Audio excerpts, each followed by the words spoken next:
തിരുവനന്തപുരം പൂവാർ സ്വദേശിയായ BSF ജവാന്റെ മരണത്തിൽ ദുരൂഹതയെന്ന ബന്ധുക്കൾ.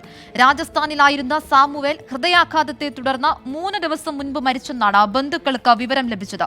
എന്നാൽ മൃതദേഹത്തിന് കൂടുതൽ ദിവസങ്ങളുടെ പഴക്കമുണ്ടെന്ന് ചൂണ്ടിക്കാട്ടി സാമുവേലിന്റെ കുടുംബം പോലീസിൽ പരാതി നൽകി.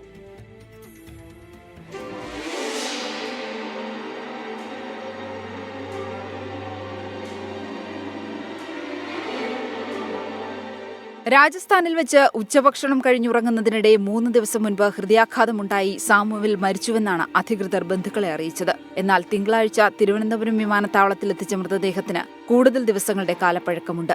മൃതദേഹം തിരിച്ചറിയാൻ കഴിയാത്ത അവസ്ഥയിലാണ്. ബന്ധുക്കളുടെ പരാതിയുടെ അടിസ്ഥാനത്തിൽ ജവാന്റെ മൃതദേഹം തിരുവനന്തപുരം മെഡിക്കൽ കോളേജ് മോർച്ചറിയിലേക്ക് മാറ്റി. മരണത്തിൽ ദുരൂഹതയുണ്ടെന്ന് ചൂണ്ടിക്കാട്ടി സാമുവേലിന്റെ കുടുംബം പൊഴിയൂർ പോലീസിനും മുഖ്യമന്ത്രിക്കും പരാതി നൽകി. പൊഴിയൂർ പോലീസ് ബന്ധുക്കളുടെ മൊഴിയെടുത്തു. 24 തിരുവനന്തപുരം.